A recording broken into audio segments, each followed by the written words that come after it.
요나서 4장입니다. 제가 요나서 4장을 보면서 참 또 다시금 또 은혜를 받은 게 이 요나서 4장에 보면은 6절에 보면은 주 하나님께서 박을 예비하시고 또 7절에 보면은 그 다음날 아침에 벌레 한 마리를 예비했다. 8절에 보면은 또 뜨거운 동풍을 예비하셨다. 하나님께서 요나 한 사람 때문에 박도 예배하시고 벌레도 예배하시고 또 뜨거운 동풍도 예배하시고 요나서 1장에 보면은 4절에 보면 그릇가는 요나를 또 위해서 하나님께서는 큰 바람을 보냈다. 그리고 또 17절에 보면은 주께서 이미 큰 물고기를 예배하셨다. 이렇게 하나님께서 예배하셨다는 이 말씀이 많이 나오잖아요. 그래서 이 말씀을 보면서 참 우리가 뭔데 참 우리 하나님이 우리 한 사람 거스르는 우리들 죄와 허물밖에 없는 저희잖아요. 늘 하나님 앞에나 사람 앞에 우리는 상처만 주고 도움이 안 되는 물건이 어떻게 보면 죄만 짓는 죄의 공장이지요 사실. 그런데 그런 우리 때문에 우리를 위해서 우리 하나님이 바다에 풍랑을 보내시고 큰 물고기를 예배해 주시고 참 박을 또 예배하시고 벌레를 예배하시고 동풍을 예배하셨고 그래서 이걸 보면서요 하나님이 그럼 왜 이렇게 우리를 위해서 요나를 위해서 예배하시겠어요? 그 목적이 뭐겠습니까? 그 구원의 하나님, 사랑의 하나님, 이처럼 내가 너희를 사랑하고 구원하기를 원한다. 그걸 우리에게 보여주시기 위해서 이렇게 일을 하시는 겁니다. 우리도 지난날을 이렇게 되돌아보면은 많은 어려움들도 있었고 기쁜 일도 있었죠.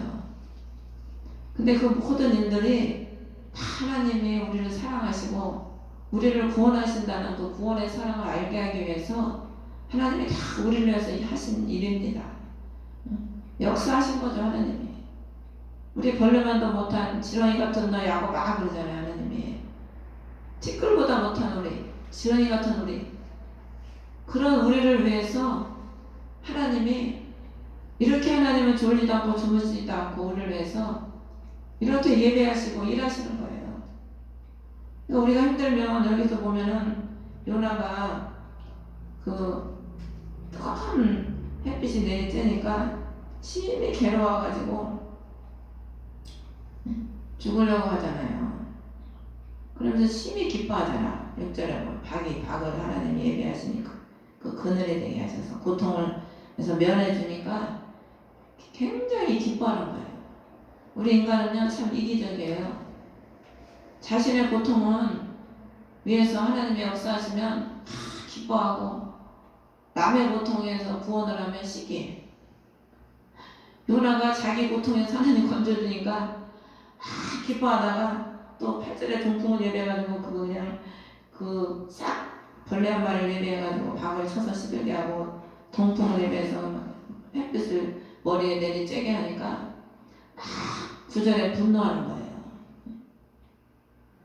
자기 좋게 해주면 막 좋아하고 자기한테 좀 힘들게 하면 또 막 분노하고 우리가 그렇잖아요. 그러면은 남의 고통은 생각 안 하나? 그 하나님이 마지막에 뭐라고 그래요? 그러니까 그러면서 너는 하룻밤 사이에 있다가 사라지는 박을 불쌍히 여겼냐?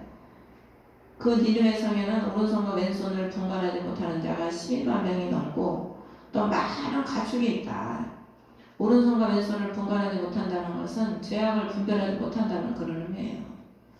어린 심령들이 많다는 거죠. 알고 죄를 짓는 사람들이 다 있었다면 하나님이 아마 안 건졌을 거예요. 근데 죄인들을 모르고 죄를 짓는 자들이 너무나 많으니까 하나님이 불쌍히 여기서 기회를 주는 거죠. 율법이 있는 이스라엘도 망했잖아요. 그러니까 율법이 없는 이방인들이 망하는 건 어떻게 보면 당연한 겁니다. 당연한 거예요. 우리가 세상 사람들이 죄 짓고 세상 사람들이 그렇게 하는 거는 어떻게 보면 당연한 거예요. 근데 우리는 그런 사람들 보고 정죄하고 욕하잖아요. 우리는 하나님 앞에 하나님 뭐 좀 안 해주면 늘 불평하고 원망하면서 세상 사람들이 잘못하는 걸 용납을 못해. 막 정죄하고 잘못됐다고 그러고. 그런 사람들, 세상 사람들이 그러는 건 당연한 거예요, 어떻게 보면. 그러니까 우리가 예수 그리스도를 믿는 우리가 그런 사람을 어떤 마음으로 봐야 되겠어요? 요나처럼 그냥 하나님 멸망 안 시킨다고 불평하고 원망하는 그런 마음을 가져야 되겠습니까? 불쌍히 여기는 마음을 가져야죠. 좌우를 분별하지 못하는 그들은 좌우를 분별하지 못하거든요. 하나님의 영이 없으면 선을 몰라요, 선을. 악을 행해도 자기가 악을 행하는지도 모른다니까. 자기가 잘못하고 있는 것도 몰라. 그래서 하나님이 오셔야 빛이 비춰져야 어둠이 물러가고 빛이 착 비춰져야 깨닫는다니까. 빛으로 오신 예수 그리스도를 만나야 사도 바울도 빛으로 오신 예수 그리스도를 다메섹에서 만나니까 육의 눈이 싹 감기고 어떻게 돼? 영의 눈이 열리잖아요. 자기가 그 땡기로 가는 것도 모르는 거예요. 빛에서 예수 그리스도를 만나지 못하면. 요나도 자기 고통은 그렇게 좋아하고 힘들어하면서 원수는 죽기를 바라는 거지. 하나님이 요나한 사람을 위해서 그 하나님의 그 사랑, 넓은 사랑, 깊은 사랑, 죄인을 구원하시는 긍휼하시는 그 사랑을 알게 하시기 위해서 이렇게 역사를 하시는 거예요. 저도 지난날에 이렇게 돌아보면은 하나님이 얼마나 우리를 위해서 많은 일들을 하셨습니까? 근데 다 돌아보면 다 하나님이 하나님의 그 나를 구원하시는 그 사랑을 알게 하기 위해서 지금까지 하나님이 그렇게 많은 일들을 하셨더라고요. 하나님은 창세기 1장 28절을 보면은 사람을 자기 형상대로 창조하셔서 제일 먼저 뭘 줬어요? 복을 주셨어요. 복.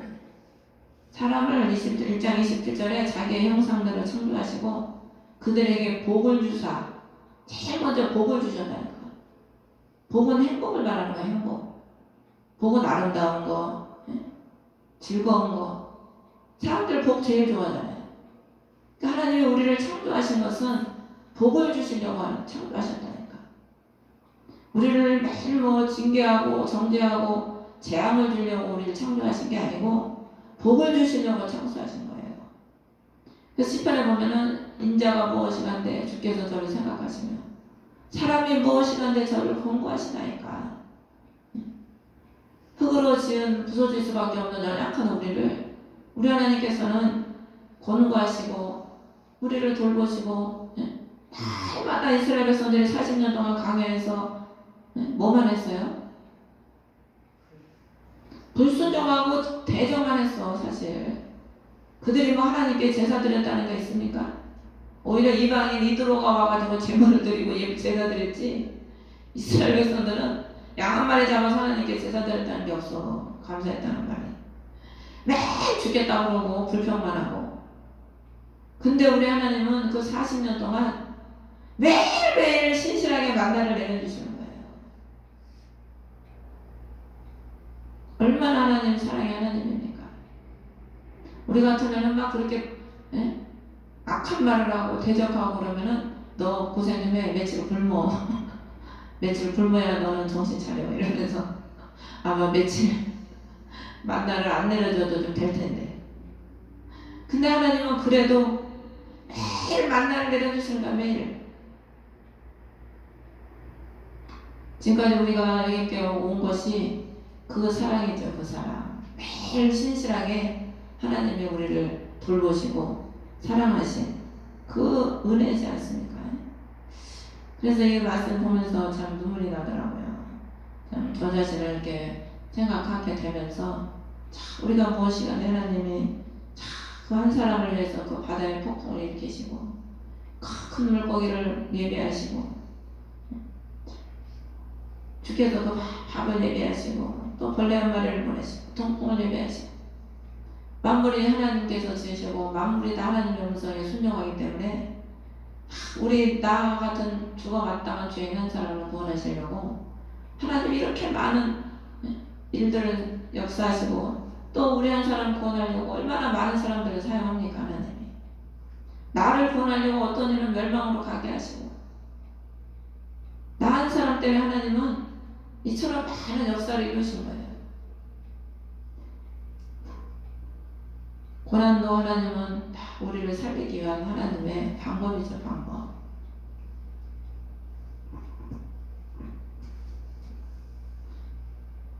참 그래서 감사밖에 없는 줄 믿습니다.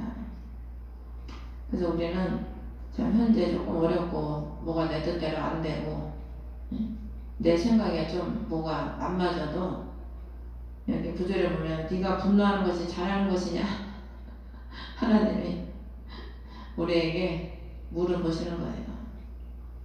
그러니까 우리는 주님의 은혜를 생각하면 참 우리는 분노할 자격도 없죠. 분노할 자격도. 하나님 우리한테 얼마나 분노할 일이 많으시겠습니까 사실. 근데 하나님이 우리에게 분노하셔요? 분노 안 하시잖아요. 분노하셨으면 지금 다 우리 여기 벌써 이 자리에 없어. 저 세상 가서 지옥에 가서 빠져 불구덩이에 지금 다 들어가 있어야지. 근데 우리 하나님은 분노하지 않으시고 자비하시고 긍휼이 크신 하나님이시라. 늘 우리를 용서하시고 구원하시는 그 사랑을 베풀어 주시잖아요. 또 이 요나 한 사람이 하나님이 또 구원하셔서 만나게 하심으로 인해서 많은 사람들을 구원하지 않습니까? 그래서 베드로나 제자들이 예수님 데리고 다닌 당시에는 사실 믿음이 없었어요. 매번 소리 나고 예수님 십자가에 달릴 때는 베드로는 그 어린 여자아이가 말에 예수님을 저주까지 하면서 부인하지 않습니까? 근데 우리 하나님은 그 베드로가 훗날에 많은 영혼들을 구원할 걸 아시기 때문에 또 기다리시고 인내하셔서 그 한 사람을 변화시킴으로 인해서 얼마나 많은 사람들이 주께로 돌아옵니까? 그래서 우리 한 사람이 변화가 되면 하나님은 우리 한 사람을 통해서 또 많은 영혼들을 살리시고 구원하시는 그 역사를 이루어 가시는 거예요. 하나님의 미래의 땅에 떨어져서 썩어서 죽어서 많은 열매를 맺듯이 하나님이 그래서 우리를 한 사람 한 사람을 이처럼 귀하게 여기시고 또 불쌍히 여기시는 거죠. 그래서 스가랴서에 보면은 하나님이 우리를 보석으로 만드신다고. 보석. 얼마나 감사한 게.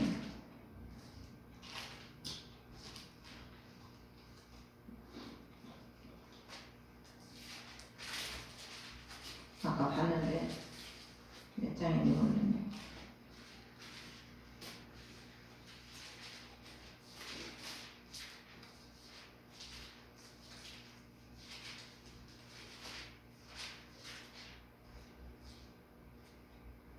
스가랴 9장 16절에 보면은 그들이 왕관의 보석같이 되어 그분의 땅에서 기처럼 들리리라. 참 하나님이 그 늘 반역하고 거역하는 이스라엘 백성들 또 우리를 말하는 거죠. 우리를 이 육체의 이스라엘 백성들은 우리 육을 말하는 겁니다. 사실 그들을 왕관의 보석같이 만들어서 그분의 땅에서 그냥 깃발로 만들어 주신다는 거예요. 깃발로, 승리의 깃발. 보석이 얼마나 아름답습니까? 또 귀하고. 새 예루살렘이 다 뭘로 되어 있어요? 다 보석으로 되어 있잖아요. 새 예루살렘이 신부예요. 신부. 그리스도의 신부. 우리를 의미하는 거예요. 우리가 그리스도의 보석이 되는 보석. 그만큼 하나님이 우리를 존귀하고 값지게 귀하게 만드셔서 우리를 그렇게 하나님이 아끼고 사랑하신다는 의미입니다. 그래서 이렇게 귀한 보석을 만드시려고 새 예루살렘의 아름다운 보석으로 저와 여러분 그리스도의 신부를 만드시려고 하나님이 다 고난도 보내고 어쩔 때는 기근도 보내고 기근도 주님이 보내는 거예요. 다니엘 에스겔에서 봐봐요. 하나님의 칼과 기근과 짐승을 보낸다고 그랬거든요. 이스라엘 백성들에게. 다 기근도 하나님 보내는 거고 바람도 하나님 보내는 거고 다 주님이 우리를 만드셔서 보석 만드셔서 예루살렘의 신부를 만드시려고 다 이렇게 보내시는 겁니다. 그래서 현재 여러분들이 또 뭐 기근이 와 있든 환란이 오든 어떤 일이 와도 다 하나님이 우리를 사랑하셔서 우리를 거룩하고 아름다운 세르살렘의 보석으로 만드시려고 주님이 다 역사하시고 일하시는 방법이니까 여러분들이 항상 기뻐하고 또 범사에 감사하고 늘 기도함으로 인해서 그리스도의 사랑을 깨닫고 그 넓은 사랑을 또 여러분들이 누리고 그 사랑을 또 증거하는 저 여러분 되시기를 주의 이름으로 축원합니다. 수동으로 예배를 마치겠습니다. 하늘에 계신 우리 아버지 이름이 거룩히 여김을 받으시오.